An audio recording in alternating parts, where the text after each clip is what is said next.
Ça dépend de vous. Il ne faut pas dire parce que ma copine utilise ça, j'utilise. Non.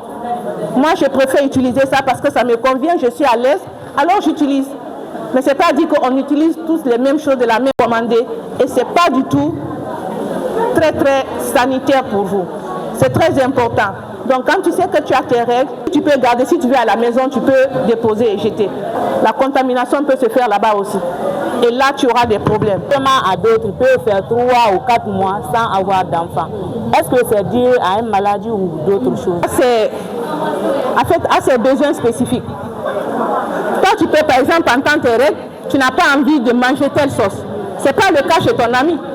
Donc on ne peut pas dire systématiquement on interdit telle alimentation, non. Les aliments on ne dit pas qu'on doit forcément éviter, mais on doit faire attention.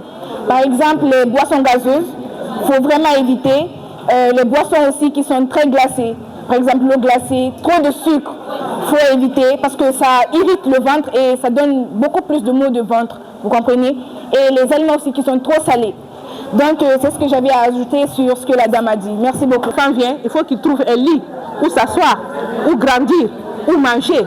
Donc, c'est ce que ton corps prépare en fait. Tu es vierge et que tu décides de te maintenir jusqu'au mariage, je te conseille de le faire. Tu as compris? Il faut savoir que toutes les femmes n'ont pas d'hymen. Avec l'hymen, c'est le sang qui coule lors du premier rapport sexuel. Tu vois? Donc, c'est pas tout le monde qui a ça.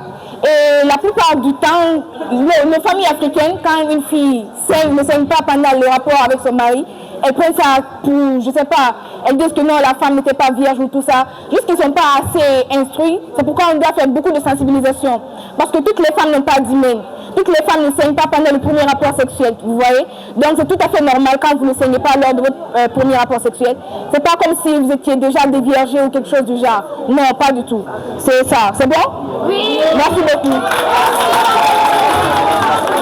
Comme enceinte étant vierge, est-ce que ça c'est possible? L'homme pénètre dans le vagin de la femme. C'est ça qu'on appelle le coït. S'il n'y a pas eu de coït, une fissure comme ça, si tu es vierge, tu ne tomberas jamais enceinte. Il y a des filles, quand les règles commencent, le ventre fait excessivement mal. Il y en a même, c'est comme, parce que n'oubliez pas, c'est une place que vous avez préparée pour recevoir un enfant.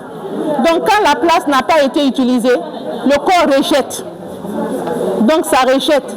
Et ce rejet-là, c'est un décollement qui est là. C'est pourquoi souvent, tu vois le sang qui coule, parce qu'il n'y a pas eu... Parce que le corps ne peut plus accepter ça. C'est comme quand quelque chose, la date d'expiration est passée. Et donc, le corps rejette.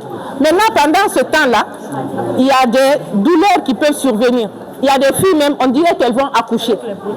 Tellement que ça fait excessivement mal.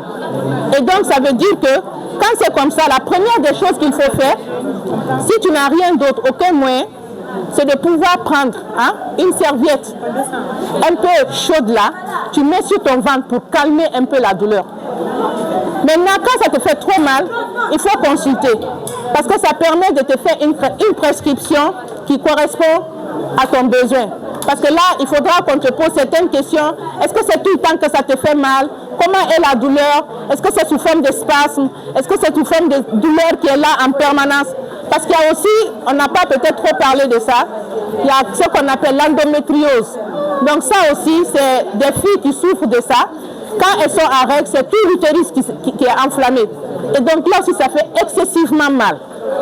Et donc c'est important, quand ça continue sur plusieurs cycles, il ne faut pas hésiter à demander l'avis d'un médecin ou bien, en tout cas, une de vos tantes qui peut vous conduire chez le docteur pour qu'on vous prescrive un calmant. Merci. Merci. L'Organisation mondiale de la santé, ce qu'on peut leur dire, parce qu'eux sont venus ici, on les remercie vraiment de nous avoir sensibilisés. Et on a connu beaucoup de choses qu'on ne connaissait pas par eux. On les remercie vraiment.